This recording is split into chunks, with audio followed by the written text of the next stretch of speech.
ಆ ವಿಬುಧೇಂದ್ರ ತೀರ್ಥರಿಂದಲೇ ನಮ್ಮ ರಾಯರ ಮಠಕ್ಕೆ ವಿದ್ಯಾಮಠ ಅಂತ ಒಂದು ಹೆಸರು ಬಂದಿದೆ. ಇಂತಹ ವಿಬುಧೇಂದ್ರ ತೀರ್ಥರ ವಿದ್ಯಾಶಿಷ್ಯರೇ ಶ್ರೀಪಾದರಾಜರು. ಶ್ರೀಪಾದರಾಜರ ವಿದ್ಯಾಶಿಷ್ಯರೇ ವ್ಯಾಸರಾಜ ಗುರು ಸಾರ್ವಭೌಮರು. ಈ ವಿಬುಧೇಂದ್ರ ತೀರ್ಥರು ಅವರು ಸಂಚಾರ ಮಾಡುತ್ತಾ ತಮ್ಮ ಒಂದು ಸಂಸ್ಥಾನಕ್ಕೆ ಒಬ್ಬ ಶಿಷ್ಯರನ್ನು ಹುಡುಕಬೇಕಾಗಿತ್ತಲ್ಲ, ಅವರು ಹುಡುಕ್ತಾ ಕೃಷ್ಣವೇಣಿ ತೀರ, ನದಿ ತೀರ, ಜಿತಾಮಿತ್ರ ಗಡ್ಡೆ ಅಂತೇನಿದೆ ರಾಯಚೂರು ಹತ್ತಿರ, ಅಲ್ಲಿಗೆ ಬಂದಿದ್ದಾರೆ. ಅಲ್ಲಿ ಈ ಜಿತಾಮಿತ್ರ ತೀರ್ಥರು ಪೂರ್ವಾಶ್ರಮದಲ್ಲಿ ಅವರು ತುಂಬ ಅಮಾಯಕರಂತೆ ಇದ್ದರು. ಆ ಶಿವಪುರ ಅಂತ ಅಲ್ಲೇ ಹತ್ತಿರದಲ್ಲಿ ಒಂದು ಸಣ್ಣ ಹಳ್ಳಿ ಇದೆ, ಅಲ್ಲಿ ಹೊಲದ ಕೆಲಸ ಅದೆಲ್ಲ ಮಾಡ್ತಾಯಿದ್ರು. ಅವರ ಮನೆಯಲ್ಲಿ ಇಳಿದಿದ್ದಾರೆ ವಿಬುಧೇಂದ್ರ ತೀರ್ಥರು. ಈ ಅವರ ಹೆಸರು ಜಿತ್ತಪ್ಪ ಅಂತ ಹೆಸರು ಅವರು. ಪ್ರತಿನಿತ್ಯ ಅವರು ಏನು ಮಾಡ್ತಿದ್ರು ಅಂದರೆ ಯಜ್ಞೋಪವೀತವನ್ನು ಒಂದು ಗೂಟಕ್ಕೆ ಹಾಕಿರ್ತಿದ್ರು. ಹೊಲದ ಕೆಲಸ ಮುಗಿದ ಮೇಲೆ ಮಧ್ಯಾಹ್ನ ಸ್ನಾನ ಮಾಡಿ ಅದನ್ನು ಹಾಕ್ಕೊಂಡು ಊಟ ಮಾಡ್ತಾಯಿದ್ರು. ಅದಕ್ಕೆ ಊಟದ ದಾರ ಅಂತ ಹೆಸರಿಟ್ಟಿದ್ರು ಅದನ್ನು. ಇದನ್ನು ನೋಡಿದರು ವಿಬುಧೇಂದ್ರ ತೀರ್ಥರು. ಅಂದರೆ ಒಳಗಡೆ ಚೇತನ ಭಾರಿ ತೇಜೋಮಯವಾಗಿತ್ತು ಅವ್ರದ್ದು. ಯಾಕೆಂದರೆ ಅವರು ರುದ್ರಾಂಶ ಸಂಭೂತರು. ಅವ್ರನ್ನ ಕರೆದು ಹೇಳಿದರು, ಇದು ಯಜ್ಞೋಪವೀತ ಊಟದ ದಾರ ಅಲ್ಲ, ಹಾಗೆಲ್ಲ ತೆಗಿಬಾರದು ಅಂತ ಅವ್ರಿಗೆ ಮತ್ತೆ ಸಂಸ್ಕಾರ ಮಾಡಿ ಆ ಯಜ್ಞೋಪವೀತ ಹಾಕಿಸಿ ಅವರಿಗೊಂದು ಸಾಲಿಗ್ರಾಮ ಕೊಟ್ಟರು. ನರಸಿಂಹದೇವರ ಸಾಲಿಗ್ರಾಮ, ಚಿಕ್ಕದೊಂದು ನರಸಿಂಹದೇವರ ಸಾಲಿಗ್ರಾಮ ಕೊಟ್ಟರು.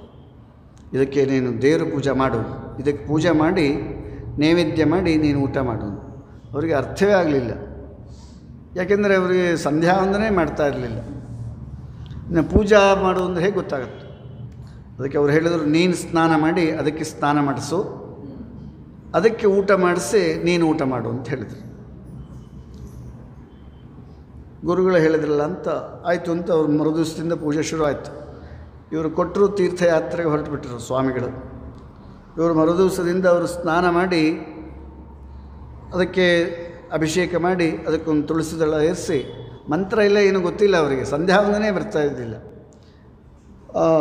ತುಳಸಿ ದಳವನ್ನು ಏರಿಸಿ ನರಸಿಂಹಾಯ ನಮಃ ಅಂತ ಅಷ್ಟೇ ಹೇಳಿ ಊಟ ಮಾಡಿಸು ಅಂತ ಹೇಳಿದರು. ಅದಕ್ಕೆ ಆ ಸಾಲಿಗ್ರಾಮ ಏನು ಊಟ ಮಾಡುತ್ತೆ? ಅವರು ಒಂದು ದೊಡ್ಡ ಕಲ್ಲು ತೆಗೆದುಕೊಂಡು ಬಂದರು. ಊಟ ಮಾಡ್ತೀಯೋ ಈ ಕಲ್ಲಿಂದ ನಾನು ಹೊಡ್ಕೊಳ್ಳೋ ಅಂತ. ಅವರ ಭಕ್ತಿಗೆ ಭಗವಂತ ಮೆಚ್ಚಿ ಆ ಸಾಲಿಗ್ರಾಮ ಬಾಯಿ ತೆಗೆದಿದೆ. ಆ ಸಾಲಿಗ್ರಾಮಕ್ಕೆ ಇವರು ಊಟ ಮಾಡಿಸಿದ್ದಾರೆ. ಈ ರೀತಿ ಒಂದು ವರ್ಷ ಊಟ ಮಾಡಿಸಿದರು. ಅದು ಇಷ್ಟಿದ್ದ ಸಾಲಿಗ್ರಾಮ ಇಷ್ಟು ದೊಡ್ಡದಾಯ್ತದು. ನೋಡಿರಿ ಎಷ್ಟು ಆಶ್ಚರ್ಯ ಅಂದರೆ ಇದೊಂದು ಅದ್ಭುತವಾದಂಥ ಆಶ್ಚರ್ಯ. ಇಷ್ಟೇ ಸಾಲಿಗ್ರಾಮ ಅದು ಇಷ್ಟು ದೊಡ್ಡದಾಯ್ತದು. ಆ ಸಾಲಿಗ್ರಾಮ ನಾನು ನೋಡಿದ್ದೀನಿ. ನಾನು ಇದಕ್ಕೆ ಹೋದಾಗ, ನಾನು ಜಿತಾಮಿತ್ರಗಡ್ಡೆಗೆ ಹೋದಾಗ ಆ ಸಾಲಿಗ್ರಾಮ ನೋಡಿಸಿದ್ದಾರೆ. ಮತ್ತು ವಿಬುಧೇಂದ್ರ ತೀರ್ಥರು ಸಂಚಾರ ಮಾಡ್ತಾ ಅಲ್ಲಿಗೆ ಬಂದರು. ನೋಡ್ತಾರೆ, ದಿವ್ಯವಾದ ತೇಜಸ್ಸು ಬಂದಿದೆ ಅವರಿಗೆ. ಏಕೆಂದರೆ ಸಾಲಿಗ್ರಾಮಕ್ಕೆ ಊಟ ಮಾಡಿಸ್ತಾ ಇದ್ದಾರೆ ಅವರು. ಅವರಿಗೆ ಆಶ್ಚರ್ಯ ಆಗಿಬಿಡ್ತು, ಇವತ್ತು ನನ್ನ ಎದುರಿಗೆ ಊಟ ಮಾಡಿಸು ಅಂತಂದು. ಆದರೆ ಅವತ್ತು ಅವರ ಎದುರಿಗೆ ಅದು ಬಾಯಿ ತೆಗಲೇ ಇಲ್ಲ. ಅವ್ರು ಮತ್ತೆ ದೊಡ್ಡ ಕಲ್ಲು ತೆಗೆದುಕೊಂಡು ಬಂದರು.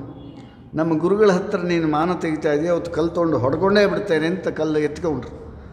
ಮತ್ತೆ ಸಾಲಿಗ್ರಾಮ ಬಾಯಿ ತೆಗೀತದು. ಮತ್ತೆ ಊಟ ಮಾಡಿಸಿದರು. ಆಶ್ಚರ್ಯ, ವಿಬುಧೇಂದ್ರ ತೀರ್ಥರಿಗೆ ಆಶ್ಚರ್ಯ ಆಗಿಬಿಡ್ತು. ಎಂಥ ಒಂದು ಶಕ್ತಿ ನಿಂದು ಅಂತ ಅವರನ್ನು ಹೊಗಳಿ ತಕ್ಷಣ ಅವರಿಗೆ ಆಶ್ರಮ ಕೊಟ್ಟು ಜಿತಾಮಿತ್ರ ತೀರ್ಥರು ಅಂತ ನಾಮಕರಣ ಮಾಡಿದರು. ನೋಡ್ರಿ, ಅಂಥ ದೊಡ್ಡ ಶಿಷ್ಯರು ಅಂದರೆ ಸಾಕ್ಷಾತ್ ರುದ್ರದೇವರೇ ಜಿತಾಮಿತ್ರ ತೀರ್ಥರಾಗಿ ಇಲ್ಲಿ ಬಂದರು. ಅವರು 12 ಸಲ ಸುಧಾ ಮಂಗಳ ಮಾಡಿದ್ದಾರೆ. ಸುಧಾ ಪಾಠ ಹೇಳುವಾಗ ಕೊನೆಗಾಲದಲ್ಲಿ ಪಾಠ ಹೇಳ್ತಾ ಇದ್ದಾರೆ. ಆ ನದಿ ಜೋರಾಗಿ ಬಂದುಬಿಡ್ತು, ಪ್ರವಾಹ ಬಂದುಬಿಟ್ಟಿದೆ. ಎಲ್ಲರೂ ಶಿಷ್ಯರು ಓಡಿ ಹೋಗ್ಬಿಟ್ರು. 7 ದಿವಸ ನೀರಲ್ಲೇ ಕೂತ್ಕೊಂಡಿದ್ದಾರೆ ಇವರು. ಗುರುಗಳು. ನೀರು ಕಡಿಮೆ ಆದಮೇಲೆ ನೋಡ್ತಾರೆ, ಮತ್ತೆ ಗುರುಗಳಲ್ಲೇ ಕೂತ್ಕೊಂಡಿದ್ದರು.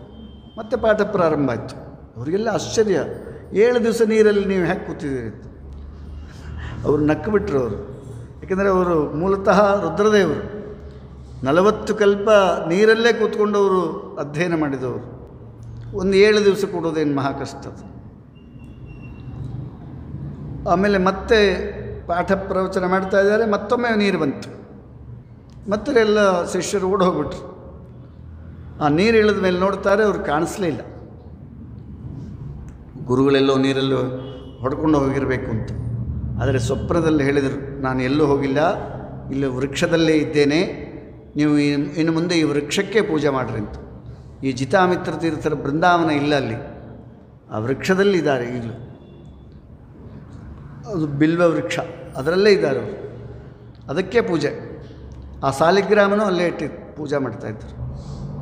ಅಂಥ ಒಂದು ಮಹಿಮೆಯನ್ನು ತೋರಿಸಿದವರು ಜಿತಾಮಿತ್ರ ತೀರ್ಥರು. ಅದ್ಭುತವಾದ ಮಹಿಮಾತು. ಅಂಥ ಜಿತಾಮಿತ್ರ ತೀರ್ಥರ ಶಿಷ್ಯರೇ ರಘುನಂದನ ತೀರ್ಥರು ಅಂತ. ಆ ರಘುನಂದನ ತೀರ್ಥರ ಶಿಷ್ಯರೇ ಸುರೇಂದ್ರ ತೀರ್ಥರು. ಈ ಸುರೇಂದ್ರ ತೀರ್ಥರು ಈ ವಿಜೇಂದ್ರ ತೀರ್ಥರನ್ನು ತಮ್ಮ ಮಠಕ್ಕೆ ಸೇರಿಸ್ಕೊಂಡಿದ್ದಾರೆ. ಅದಕ್ಕೆ ಇವರಿಗೆ ವಿಕಾರ ಎಂಬುದು ಬದಲಾಗಲಿಲ್ಲ ಅಂತ. ಏಕೆಂದರೆ ಇವರು ಹಿಂದೆ ವಿಬುಧೇಂದ್ರ ತೀರ್ಥರಾಗಿದ್ದರು. ಆ ವಿಬುಧೇಂದ್ರ ತೀರ್ಥರು ಎಂಬ ಶಬ್ದದಲ್ಲಿ ವಿ ಇದೆ.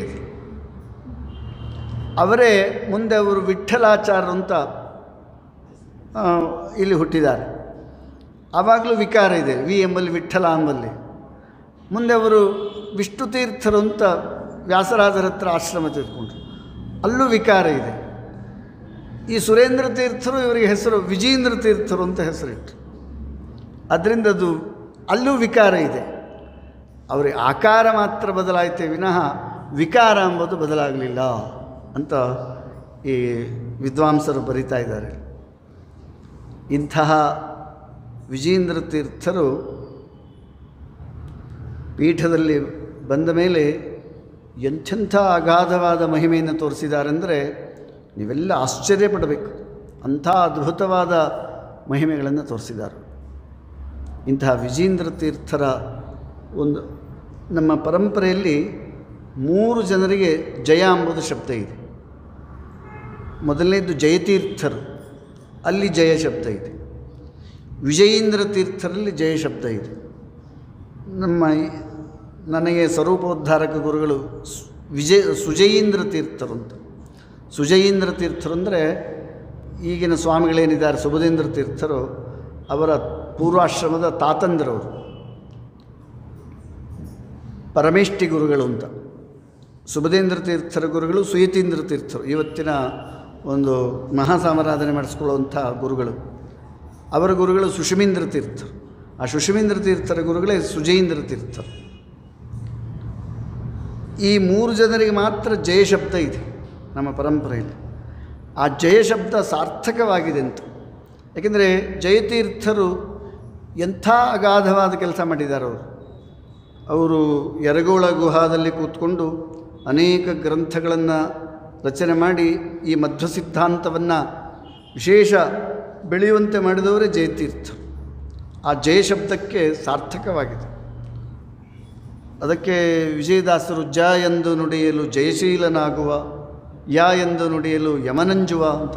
ಅಂಥ ಒಂದು ಜಯಶಬ್ದದ ಒಂದು ಮಹತ್ವ ಅವರಲ್ಲಿದ್ದರೆ, ಈ ವಿಜಯೇಂದ್ರ ತೀರ್ಥರಂತೂ ಅವರ ಒಂದು ಮಹಿಮೆಯನ್ನು ಹೇಳ್ತಾ ಹೋದರೆ ವರ್ಷಾನುಗಟ್ಟಲೆ ಹೇಳ್ಬೋದು, ಅಷ್ಟು ಮಹಿಮೆ ಇದೆ ಅವ್ರದ್ದು.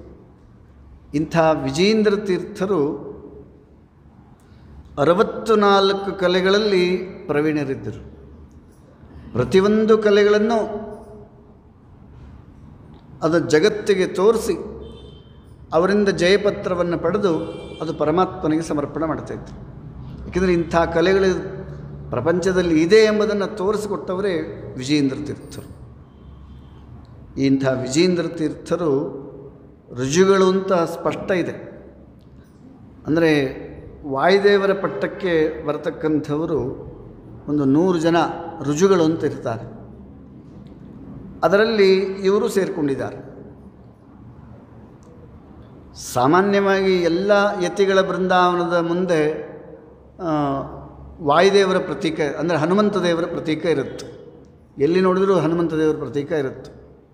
ಈಗ ಮಂತ್ರಾಲಯದಲ್ಲಿ ರಾಯರ ಎದುರಿಗೆ ಒಂದು ಹನುಮಂತ ದೇವರ ಪ್ರತೀಕ ಇದೆ. ಆದರೆ ವಿಜೇಂದ್ರ ತೀರ್ಥರ ಬೃಂದಾವನದ ಮುಂದೆ ಹನುಮಂತ ದೇವರ ಪ್ರತೀಕ ಇಲ್ಲ. ಅಲ್ಲಿ ಲಕ್ಷ್ಮೀ ನಾರಾಯಣನ ಪ್ರತೀಕ ಇದೆ. ಯಾಕೆಂದರೆ ಗರುಡ ವಾಹನ ಲಕ್ಷ್ಮೀನಾರಾಯಣ, ಅದರ ಪ್ರತೀಕ ಇದೆ. ವಾದಿರಾಜರ ಬೃಂದಾವನದ ಮುಂದೆ ವೇದವ್ಯಾಸ ದೇವರ ಪ್ರತೀಕ ಇದೆ. ಆದ್ದರಿಂದ ಯಾಕೆಂದರೆ ಇವರು ರುಜುಗಳಾದ್ದರಿಂದ ನೇರವಾಗಿ ಪರಮಾತ್ಮನ ಒಂದು ಉಪಾಸನೆ ಮಾಡುವಂತಹ ಅಧಿಕಾರ ಇದೆ. ಉಳಿದ ಯತಿಗಳಿಗೆ ವಾಯುದೇವರ ಮೂಲಕ, ಹನುಮಂತ ದೇವರ ಮೂಲಕ ಅವರು ಉಪಾಸನೆ. ಆದ್ದರಿಂದ ಅವರವರ ಬೃಂದಾವನದ ಮುಂದೆ ಹನುಮಂತ ದೇವರ ಪ್ರತೀಕ ಇರುತ್ತೆ. ಅದರಿಂದ ಇಂತಹ ವಿಜೇಂದ್ರ ತೀರ್ಥರು ರುಜುಗಳಾದ್ದರಿಂದ ಅವರ ಬೃಂದಾವನದ ಮುಂದೆ ಒಂದು ಲಕ್ಷ್ಮೀ ನಾರಾಯಣನ ಪ್ರತೀಕ ಇದೆ. ಇಂಥ ವಿಜೇಂದ್ರ ತೀರ್ಥರು ಪೀಠದಲ್ಲಿ ಬಂದ ಕೂಡಲೇ ಸುರೇಂದ್ರ ತೀರ್ಥರು ಸಂಚಾರಕ್ಕೆ ಹೊರಟು ಬಿಟ್ಟರು. ಏಕೆಂದರೆ ಶಿಷ್ಯರನ್ನು ಈ ವೇದಾಂತ ಸಾಮ್ರಾಜ್ಯದಲ್ಲಿ ಕೂಡಿಸಿ ನಮ್ಮ ಕೆಲಸ ಸಂಚಾರ ಮಾಡಬೇಕು ಅಂತ. ಯಾಕೆಂದರೆ ಸುರೇಂದ್ರ ತೀರ್ಥರು 3 ಸಲ ಉಪವಾಸದಿಂದ ಇಡೀ ಭೂಮಂಡಲವನ್ನು ಸಂಚಾರ ಮಾಡಿ ಭಗವಂತನ ಒಂದು ಅನುಗ್ರಹಕ್ಕೆ ಪಾತ್ರರಾಗಿದ್ದಾರೆ. ಯಾಕೆಂದರೆ ಅವರ ಚರ್ಮ ಶ್ಲೋಕದಲ್ಲಿ ಹಾಗಿದೆ, 3 ಸಲ ಇಡೀ ಭೂಮಂಡಲವನ್ನು ಅಂದರೆ ಭಾರತ ದೇಶ ಇತ್ಯಾದಿ ಎಲ್ಲ ಈ ಭೂಮಿಯನ್ನು ಉಪವಾಸದಿಂದ ಸಂಚಾರ ಮಾಡಿದಾರಂತ. ಮತ್ತು ಮಾನಸ ಪೂಜಾ ಧುರಂಧರರು ಸುರೇಂದ್ರ ತೀರ್ಥರು. ಅದಕ್ಕೆ ಸುಧೀಂದ್ರ ತೀರ್ಥರು ರಾಯರಿಗೆ ಆಶ್ರಮವನ್ನು ಕೊಡುವಾಗ ಒಂದು ಉದ್ಗಾರ ತೆಗೆದರು. ಶ್ರೀ ಸುರೇಂದ್ರ ವದಯಂ ತಪಸ್ಯಯ ಶ್ರೀಜಯೀಂದ್ರ ಯುವಕೀರ್ತಿ ಸಂಪದ ವಿಶ್ರುತೋಹಮಿವ ವಾದ ಸಂಗರೇ ರಾಘವೇಂದ್ರ ಯತಿರಾಟ್ ಸಮೇಧತಾಂತ. ಸುರೇಂದ್ರ ತೀರ್ಥರಂತೆ ನೀವು ದೊಡ್ಡ ತಪಸ್ವಿಗಳಾಗಿರಿ ಅಂತ. ಇವರು ಯಾಕಂದರೆ ಸುರೇಂದ್ರ ತೀರ್ಥರ ತಪಸ್ಸು ಅಂಥದ್ದು. ಇಡೀ ತುಳಸಿ ತೋಟವನ್ನೇ ಮೂಲರಾಮದೇವರಿಗೆ ಮನಸ್ಸಿನಲ್ಲೇ ಸಮರ್ಪಣೆ ಮಾಡಿಬಿಟ್ಟಿದ್ರು. ಅಂಥ ಒಂದು ತಪೋಶಾಲಿಗಳು, ತಪೋನಿಷ್ಠರು ಸುರೇಂದ್ರ ತೀರ್ಥರು. ಅಂಥ ಸುರೇಂದ್ರ ತೀರ್ಥರಂತೆ ನೀವು ತಪಸ್ವಿಗಳಾಗ್ರಿ ಅಂತ. ವಿಜಯೇಂದ್ರ ತೀರ್ಥರಂತೆ ಕೀರ್ತಿಶಾಲಿಗಳಾಗ್ರಿ ಅಂತ. ಯಾಕೆಂದರೆ ವಿಜಯೇಂದ್ರ ತೀರ್ಥರು ಅಂಥ ದೊಡ್ಡ ಒಳ್ಳೆ ಕೀರ್ತಿಯನ್ನು ಪಡೆದಿರುವಂಥವ್ರು. ಆದ್ದರಿಂದ ಇಂಥ ವಿಜೇಂದ್ರ ತೀರ್ಥರ ಒಂದು ಕೀರ್ತಿ ಇಡೀ ಜಗತ್ತಿನಲ್ಲೇ ಹರಡಿತ್ತಂತೆ. ಇಂತಹ ವಿಜೇಂದ್ರ ತೀರ್ಥರ ಕೃತಿಗಳು ಅದು ಎಷ್ಟಿದೆ ಅಂದರೆ 104 ಸ್ವತಂತ್ರ ಗ್ರಂಥಗಳನ್ನು ಬರೆದಿದ್ದರಂತೆ, ಟಿಪ್ಪಣಿಗಳೆಲ್ಲ. 14 ಗ್ರಂಥರತ್ನ ಪ್ರಣೇತ ಅಂತ ಇವರಿಗೆ ಬಿರುದು ಇದೆ. 104 ಗ್ರಂಥಗಳನ್ನು, ಅನೇಕ ಗ್ರಂಥಗಳನ್ನು ರಚನೆ ಮಾಡಿದ್ದಾರೆ. ಟಿಪ್ಪಣಿ ಬೇರೆ ಬರೆದಿದ್ದಾರೆ. ಶ್ರೀಮನ್ಯಾಯ ಸುಧಾಕ್ಕೆ ಟಿಪ್ಪಣಿ ಬರೆದಿದ್ದಾರೆ. ಆಮೇಲೆ ನ್ಯಾಯಾಮೃತಕ್ಕೆ ಟಿಪ್ಪಣಿ ಬರೆದಿದ್ದಾರೆ. ಆಮೋದ ಅಂತ 2, ಗುರುವಾಮೋದ ಲಘುವಾಮೋದ ಅಂತ 2 ಗ್ರಂಥಗಳನ್ನು ಬರೆದಿದ್ದಾರೆ. ಈ ರೀತಿ ಅನೇಕ ಗ್ರಂಥಗಳನ್ನು ರಚನೆ ಮಾಡಿದ್ದಾರೆ ಈ ವಿಜೇಂದ್ರ ತೀರ್ಥರು.